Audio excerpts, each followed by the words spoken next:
BPL card ರದ್ದತಿ ಬಗ್ಗೆ ಸರ್ಕಾರದಿಂದ ಸ್ಪಷ್ಟೀಕರಣವನ್ನ ಸಚಿವರಾಗಿರುವಂತ ಕೆಎಚ್ ಮುನಿಯಪ್ಪ ಕೊಡ್ತಾ ಇದ್ದಾರೆ ನೋಡೋಣ. ಸರ್ಕಾರಿ ನೌಕರರ ಪಡಿತರ ಚೀಟಿ ಪಡೆದಿರುವ ಮಾಹಿತಿಯನ್ನು ಪಡೆದು ಪರಿಶೀಲಿಸಿ ಬಿಪಿಎಲ್ಗೆ ಅನರ್ಹರೆಂದು ಕಂಡು ಬಂದಿರುವ ಕಾರ್ಡ್ಗಳನ್ನು ಎಪಿಎಲ್ಗೆ ಸೇರಿಸಲಾಗಿದೆ. ಬಿಪಿಎಲ್ಗೆ ಅರ್ಹರಿದ್ದು ಅಂಥವರನ್ನು ಬಿಪಿಎಲ್ಗೆ ಸೇರಿಸಿರುವ ಪ್ರಕರಣಗಳಲ್ಲಿ ಅರ್ಹ ಕಾರ್ಡ್ಗಳನ್ನು ಬಿಪಿಎಲ್ ಕಾರ್ಡ್ಗಳಾಗಿ ಪುನರ್ ಸ್ಥಾಪಿಸಲು ಕ್ರಮ ಕೈಗೊಳ್ಳಲು ಅಧಿಕಾರಿಗಳಿಗೆ ಸೂಚನೆ ನೀಡಲಾಗಿದೆ. ಬಿಪಿಎಲ್ಗೆ ಅರ್ಹರಿದ್ದು ಅಂಥವರನ್ನು ಎಪಿಎಲ್ಗೆ ಸೇರಿಸಿರುವ ಪ್ರಕರಣಗಳಲ್ಲಿ ಅರ್ಹ ಕಾರ್ಡ್ಗಳನ್ನು ಬಿಪಿಎಲ್ ಕಾರ್ಡ್ಗಳಿಗೆ ಪುನರ್ ಸ್ಥಾಪಿಸಲು ಕ್ರಮ ಕೈಗೊಳ್ಳಲು ಅಧಿಕಾರಿಗಳಿಗೆ ಸೂಚನೆ ನೀಡಲಾಗಿದೆ. ಒಟ್ಟಾರೆ ಆದಾಯ ತೆರಿಗೆ ಪಾವತಿ ಮತ್ತು ಸರ್ಕಾರಿ ನೌಕರರ ಕಾರ್ಡುಗಳು ಟೋಟಲ್ಲು 1,02,509 ಕಾರ್ಡು, 1,02,509 ಎರಡು ಸೇರಿ. ಇನ್ಕಮ್ ಟ್ಯಾಕ್ಸು 98,473, ಸರ್ಕಾರಿ ಸೇವೆಯಲ್ಲಿರೋರು 4,036. ಕೊಡ್ತೀನಪ್ಪ, ಕಾಪಿ ಕೊಡ್ತೀನಿ ಪೂರ್ತಿ. ನಾನು ಹೇಳಿದ ಮೇಲೆ ನೀವು ಪ್ರಶ್ನೆ ಕೇಳಕ್ಕೆ ಅಲ್ಲ, ಈ ಪೇಪರ್ದು ಇದೇ ಸೇಮ್ ಕಾಪಿ ನಿಮಗೆ ಕೊಡ್ತೀವಿ. ಮಾಡ್ತೀನಿ. ಇನ್ಕಮ್ ಟ್ಯಾಕ್ಸ್ ಸಂಬಂಧಪಟ್ಟಂಗೆ 98,473, ಸರ್ಕಾರಿ ಕೆಲಸದಲ್ಲಿರೋರು 4,036, ಒಟ್ಟಾರೆ 1,02,509. ಈ ಒಟ್ಟು ಕಾರ್ಡ್ದಾರರುಗಳು ಹೇಳ್ತೀನಿ. ಇವರು ರದ್ದು ಮಾಡುವುದನ್ನು ತೀರ್ಮಾನ ಮಾಡಿದ್ದೇವೆ. ಇದರಲ್ಲಿ ಅಮಾನತುಗೊಂಡಿರುವ ಕಾರ್ಡುಗಳ ಸಂಖ್ಯೆ 8,647 ಮಾತ್ರ. ಕೆಲವು ಕಾರ್ಡುಗಳು ಅಂದರೆ 59,370 ಎಪಿಎಲ್ಗೆ ಪರಿವರ್ತನೆ ಮಾಡಿದ್ದೇವೆ. ಅದರಲ್ಲಿ ಕೂಡ ರಿಟೈನ್ ಮಾಡಿದ್ದೀವಿ. 16,806 ಕಾರ್ಡನ್ನು ಬಿಪಿಎಲ್ ಆಗಿ ಉಳಿಸಿಕೊಂಡಿದ್ದೇವೆ. ಇದು ಟೋಟಲ್ ಮಾಹಿತಿ. ಇದರಲ್ಲಿ ನಿಮಗೆ ಮತ್ತೆ ಇನ್ನೊಂದು ಸಾರಿ ಹೇಳ್ತೀನಿ, 1,02,509 ಕಾರ್ಡು.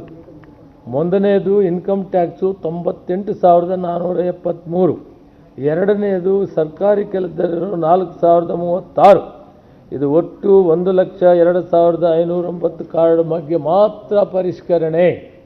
ಇನ್ನು ಉಳಿದ ಎಲ್ಲ ಕಾರ್ಡುಗಳು ಎಷ್ಟು ಕಾರ್ಡ್ ಇದೆ ಗೊತ್ತಾ? ಒಟ್ಟಿಗೆ ಅಂತ್ಯೋದಯ ಅನ್ನ ಯೋಜನೆ 10,68,28. ಬಿಪಿಎಲ್ ಕಾರ್ಡುಗಳು 1,02,44,435. ಒಟ್ಟು 1,13,12,463. ರಾಜ್ಯ ಸರ್ಕಾರ ಕೊಟ್ಟಿರೋ ಬಿಪಿಎಲ್ ಕಾರ್ಡ್ಗಳು 11,84,625. ಒಟ್ಟು ಕೇಂದ್ರ ಮತ್ತು ರಾಜ್ಯ ಮತ್ತು ಅಂತ್ಯೋದಯ ಒಟ್ಟಿಗೆ ಸೇರಿ 1,24,97,88 ಕಾರ್ಡುಗಳು. ರಾಜ್ಯದ ಆದ್ಯತೆಯ ಕುಟುಂಬಗಳಂದರೆ ಎಪಿಎಲ್ ಕಾರ್ಡ್ಗಳು 25,62,343. ಇದೆಲ್ಲ ಮಾಹಿತಿ ಈಗ ನಿಮಗೆ ಪೇಪರ್ ಕೊಡ್ತೀವಿ. ಒಟ್ಟಾರೆ ನಮ್ಮ ರಾಜ್ಯದಲ್ಲಿ ಈ ಕಾರ್ಡುಗಳ ಸಂಖ್ಯೆ ಎಷ್ಟಿದೆ ಅಂದರೆ 1,50,59,431 ಇದೆ. ಇದರಲ್ಲಿ ಪರಿಷ್ಕರಣೆ ಮಾಡಿರೋದು 1,02,509 ಮಾತ್ರ ನಾವು ಪರಿಶೀಲನೆ ಮಾಡಿ ಪರಿಷ್ಕರಣೆ ಮಾಡಿದ್ದೀವಿ. ಅದು ಬಿಟ್ಟು ಉಳಿದ ಎಲ್ಲ ಕಾರ್ಡುಗಳು ಕೂಡ ಯಥಾಸ್ಥಿತಿ ಮುಂದುವರಿಯುತ್ತವೆ. 1,02,509 ಎಲ್ಲ ಕೊಡ್ತೀವಿ. ಇದು ವಾಸ್ತವಾಂಶ ನಿಮಗೆ ಹೇಳ್ತೀವಿ. ಈ ಎಲ್ಲ ಮಾಹಿತಿ ಏನು ನನಗೆ ಕಾಪಿ ಮಾಡಿದ್ದೀವಿ ಅದೆಲ್ಲ ನಿಮಗೆ ಕಾಪಿ ಕೊಡ್ತೀವಪ್ಪ. ನಾವು ತಂಗಿ ಸಮಾಧಾನವಾಗಿ ನಿಮ್ಗೆ ಏನಯ್ಯ ಆಯ್ತನಯ್ಯ ಅಣ್ಣ ಕೊಡ್ತೀವಿ. ಕೊಡಕ್ಕೆ ಬಂದಿದ್ದೀವಿ. ಆಮೇಲೆ ಇನ್ನು ಮಾತಾಡ್ತಾ ಇದ್ದೀನಿ. ಹೇಳಿ ಕೊಡ್ತೀವಿ. ಈಗ ನೀವು ನಿಮ್ಮ ದೃಷ್ಟಿ ಒಳ್ಳೆ ದೃಷ್ಟಿಲೇ ಮಾಡಿದ್ರು ಕೂಡ ಇದೇ ರೀತಿ ಒಂದು ಮಿಸ್ಕಮ್ಯುನಿಕೇಶನ್ ಅಥವಾ ನಿಮ್ಮ ಇಲಾಖೆಯಿಂದ ಸರಿಯಾದ ಸಂಪರ್ಕ ಮಾಹಿತಿ ಎಲ್ಲವೂ ಕೊಡದೆ ಇಷ್ಟೊಂದು ಡ್ಯಾಮೇಜ್ ಮಾಡ್ಕೊಂಡಿದೆ ಸರ್ಕಾರಕ್ಕೆ. ಅದಕ್ಕೆ ಕೇಳ್ತೀವಿ, ಅಟ್ಲೀಸ್ಟ್ ಕೊಡುವ ಮಾಹಿತಿನಾದ್ರು ಸ್ಪಷ್ಟವಾಗಿ ಕೊಡಿ ಸರ್. ಕೊಡ್ತೀವಿ, ಎಲ್ಲ ಲೆಕ್ಕಾಚಾರ ಮಾಡಿದ್ದೀನಿ. ಡಿಪಾರ್ಟ್ಮೆಂಟಲ್ ಅಫಿಷಿಯಲ್ಸ್ ಇದು ಸೆಂಟ್ರಲ್ ಗವರ್ನಮೆಂಟ್ ಗೈಡ್ ಲೈನ್ ಪ್ರಕಾರ ನೀವು ಮಾಡಿದ್ದೀರಾ ಅಂತ ಹೇಳ್ತಿದ್ದೀರಾ. ಹೌದು. ಆದ್ರೆ ಇದನ್ನ ಇಷ್ಟೊಂದು ಕನ್ಫ್ಯೂಷನ್ ಕ್ರಿಯೇಟ್ ಮಾಡೋ ಅವಶ್ಯಕತೆ ಏನಿತ್ತು? ನಿಮ್ಮ ಆಫೀಸರ್ಸ್ ಆಗಲಿ ಮಿನಿಸ್ಟ್ರಿ ಆಗಲಿ ಇದನ್ನ ಕ್ಲಾರಿಫೈ ಯಾಕೆ ಮಾಡಿಲ್ಲ? ಈಗ ಎಲ್ಲ ಡ್ಯಾಮೇಜ್ ಆದ್ಮೇಲೆ ಡ್ಯಾಮೇಜ್ ಕಂಟ್ರೋಲಿಗೆ ಬರ್ತಿರಲ್ಲ ಸರ್? ಇಲ್ಲ, ಈಗ ಈ ಕಾನೂನನ್ನು ತಂದವರು ಕರ್ನಾಟಕ ರಾಜ್ಯದಲ್ಲಿ ಆಹಾರ ಭದ್ರತಾ ಕಾಯ್ದೆಯನ್ನು ಮೊಟ್ಟ ಮೊದಲು ಭಾರತ ಸರ್ಕಾರದಲ್ಲಿ UPA ಸರ್ಕಾರ ಮನಮೋಹನ್ ಸಿಂಗ್ ಅವರು, ಸೋನಿಯಾ ಗಾಂಧಿಯವರು 2013ರಲ್ಲಿ ಈ ಭದ್ರತಾ ಕಾಯ್ದೆಯನ್ನು ನ್ಯಾಷನಲ್ ಫುಡ್ ಸೆಕ್ಯೂರಿಟಿ ಆ್ಯಕ್ಟನ್ನು ಜಾರಿಗೆ ತಂದರು.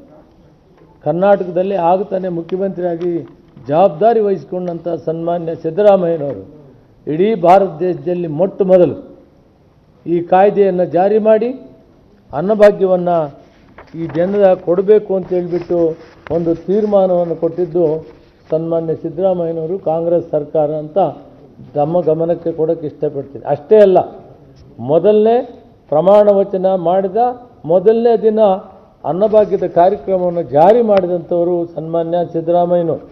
ಅದಾದ ಮೇಲೆ ಕೇಂದ್ರ ಸರ್ಕಾರದಲ್ಲಿ ₹3 ಅಂತ ಮಿನಿಮಮ್ ಪ್ರೈಸ್ ಫಿಕ್ಸ್ ಮಾಡಿದರು. ತದನಂತರ ಸನ್ಮಾನ್ಯ ಸಿದ್ದರಾಮಯ್ಯನವರು ಅದನ್ನು 30 ಕೊಡೋದಂತ ತೀರ್ಮಾನ ಮಾಡಿದ್ದು ಭಾರತ ದೇಶದಲ್ಲಿ ಮೊಟ್ಟ ಮೊದಲ ಸರ್ಕಾರ ಕಾಂಗ್ರೆಸ್ ಸರ್ಕಾರ, ಸನ್ಮಾನ್ಯ ಸಿದ್ದರಾಮಯ್ಯನವರು. ಯಡಿಯೂರಪ್ಪನವರು ಜವಾಬ್ದಾರಿಗೆ ಬಂದ ಮೇಲೆ ತದನಂತರ ನಾವು 7 kgವರೆಗೂ ಕೊಡ್ತಿದ್ದಂಥವ್ರನ್ನ 5 kgಗೆ ಇಳಿಸಿದರು. ಮಾನ್ಯ ಯಡಿಯೂರಪ್ಪನವರು ಮುಖ್ಯಮಂತ್ರಿಗಳಾಗಿದ್ದಂಥ ಕಾಲದಲ್ಲಿ 7 kg ಅಕ್ಕಿಯನ್ನು ಕಾಂಗ್ರೆಸ್ ಸರ್ಕಾರ ಸಿದ್ದರಾಮಯ್ಯನವರು ಕೊಡುವಂಥ ಸಂದರ್ಭದಲ್ಲಿ ಇವರು ಅಧಿಕಾರಕ್ಕೆ ಬಂದ ಮೇಲೆ ಅದನ್ನು 5 kgಗೆ ಉಳಿಸಿದರು. ನಿನ್ನೆ ಆ ಬಿಡುಗಡೆ ಮಾಡಿದ ಕೇಂದ್ರ ಆಹಾರ ಇಲಾಖೆಯ ಪತ್ರಿಕಾ ವರದಿಯಂತೆ ಕೇಂದ್ರ ಸರ್ಕಾರ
ಯಾರ್ಯಾರು BPLಲ್ಲಿರೋರು APLಗೆ ಹೋಗಿದ್ದಾರೆ, ಯಾರಿಗೆ ನಿನ್ನೆ ಮೊನ್ನೆ ಎಲ್ಲ ಮಾಧ್ಯಮದ ಮುಂದೆ ಹೋಗಿ ನಮಗೆ ಕಾರ್ಡ್ ಇಲ್ಲ, ನಮ್ಮ ಮನೆಯಲ್ಲಿ ಗಂಡಸರಿಲ್ಲ, ನಮ್ಮ ಮನೆಯಲ್ಲಿ ದುಡಿಯೋರಿಲ್ಲ, ನಮಗೆ ಕಾರ್ಡ್ ನಿಲ್ಲಿಸಿದ್ದಾರೆ ಅಂತ ಹೇಳಿದ್ರು ಎಲ್ರಿಗೂ ಕೂಡ ಲಾಗಿನ್ಗೆ ವಾಪಸ್ ತಂದು 1 ವಾರದಲ್ಲಿ ಅದನ್ನೆಲ್ಲ ಕರೆಕ್ಟ್ ಮಾಡಿ ಮತ್ತೆ ಅವರೆಲ್ರಿಗೂ ಅಕ್ಕಿ ಕೊಡ್ತೀವಿ.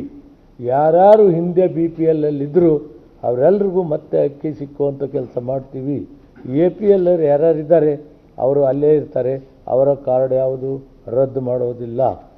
ಟೆಕ್ನಿಕಲ್ಲಾಗಿ ಲಾಗಿನ್ಗೆ ಬರಬೇಕು, ತೆಗೆದಿರೋದನ್ನು ಮತ್ತೆ ಅದನ್ನು ಲಾಗಿನ್ಗೆ ಹಾಕಿ ಜಾರಿ ಮಾಡಿ ಜಾಯಿಂಟ್ ಡೈರೆಕ್ಟು DDDಗೆ ಜಿಲ್ಲೆಗೆ ಕೊಡಿಸಬೇಕಾದ್ರೆ 1 ವಾರ ಟೈಮ್ ತಗೊಳ್ತಾರೆ. 1 ವಾರ ಆದಮೇಲೆ ಅವರು ಅಕ್ಕಿಯನ್ನು ಯಥಾಸ್ಥಿತಿ ಮೊದಲು ಯಾವ ರೀತಿ BPL ಅವರು ತಗೊಳ್ತಿದ್ರೋ ಅದೇ ರೀತಿ ತಗೊಳ್ಳುವಂಥ ವ್ಯವಸ್ಥೆಯನ್ನು ಇವತ್ತು ನಾವು ಮಾಡಿದ್ದೇವೆ ಅನ್ನೋ ವಿಷಯವನ್ನು ಮಾನ್ಯ ಮಾಧ್ಯಮ ಮಿತ್ರರಿಗೆ ತಿಳಿಸೋಕ್ಕೆ ಇಷ್ಟಪಡ್ತೀನಿ.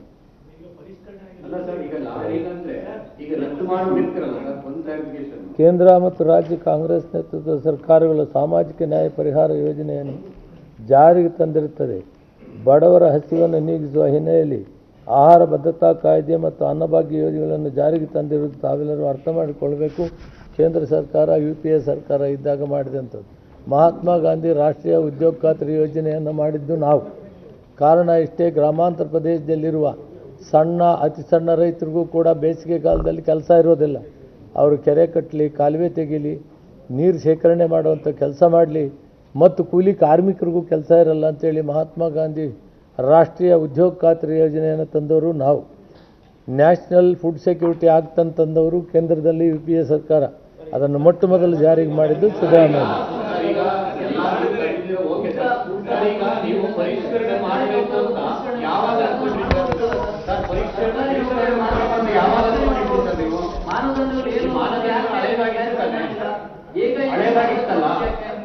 ಇಲ್ಲ, ಎಲ್ಲ ಮಾತಾಡಿದ್ರೆ ಉತ್ತರ ಕೊಡೋಕ್ಕಾಗಲ್ಲ. ನಾನು ಎಲ್ರಿಗೂ ಉತ್ತರ ಕೊಡ್ತೀನಿ, ಸಮಾಧಾನವಾಗಿ ಕೇಳ್ರಪ್ಪ, ಕೊಡ್ತೀನಿ. ಈಗ ರದ್ದಾಗಿರ್ತಕ್ಕಂಥವ್ರು ಅದೇ ನಂಬರ್ ಅನ್ನ ಯೂಸ್ ಮಾಡಿ ಮತ್ತೆ ರೀಲ್ ಆಗೋದಕ್ಕೆ ಅವಕಾಶ ಇದೆಯಾ? ಅದಕ್ಕೆ ನೀವು ಅವಕಾಶ ಮಾಡಿಕೊಡ್ತೀರಾ? ನಮ್ಮ ಹತ್ರ ಅಂಕಿ ಅಂಶಗಳಿದೆ. ಹಿಂದೆ ಅವರು BPL ಕಾರ್ಡ್ ಹೋಲ್ಡರ್ನ ದಾಖಲೆ ನಮ್ಮ ಹತ್ರ ಇದೆ. ಮತ್ತೆ ಅವ್ರನ್ನ ಅದೇ ನಂಬರ್ನಲ್ಲಿ ಅವ್ರ ಅಕೌಂಟನ್ನು ಚಾಲೂ ಮಾಡ್ತೀವಿ. ಅವ್ರ ಅದೇ ಕಾರ್ಡ್ ಹತ್ರ ಏನಿದೆ ಅದನ್ನೇ ತಗೊಂಡೋದ್ರು ಕೂಡ ಅಕ್ಕಿ ಕೊಡ್ತಾರೆ. ಈಗ ಪ್ರೊಸೀಜರ್ ಯಾವುದು ಫಾಲೋ ಮಾಡಿದ್ದೀರಾ ಸರ್? ಅಂದ್ರೆ ಈ ರದ್ದು ಮಾಡೋದಕ್ಕೆ ಪ್ರೊಸೀಜರ್ ಫಾಲೋ ಮಾಡೋದು ಕೂಡ ಕೆಲವೊಂದು ಲೂಪ್ ಹೋಲ್ಸ್ಗಳು ಕಂಡು ಬರ್ತಾ ಇದೆ. ಯಾಕಂದ್ರೆ ಬಹಳಷ್ಟು ಕೇಸ್ ಸ್ಟಡೀಸ್ಗಳಲ್ಲಿ ಕೂಡ ಎಲ್ಲೋ ಒಂದ್ ಕಡೆ ವೃದ್ಧರು ಇಬ್ಬರು ಇರ್ತಾರೆ, ಅವ್ರದ್ದು ಕೂಡ ರದ್ದಾಗಿರುತ್ತೆ ಅಂತ. ಆ ರೀತಿ ಪ್ರಮಾದ ಆಗೇ ಇಲ್ವಾ ಅಥವಾ ಆಗಿರೋದು ನಿಮ್ಮ ಗಮನಕ್ಕೆ ಬಂದಿದೆಯಾ? ಯಾವುದು ಪ್ರಮಾದ ಆಗಿಲ್ಲ, ಯಥಾಸ್ಥಿತಿ. ಹೋದ ತಿಂಗಳು ಇದು 1-1.5 ತಿಂಗಳು 2-3 ತಿಂಗಳಿಂದ ನಡೆದಿದೆ. 1 ತಿಂಗಳಿಂದ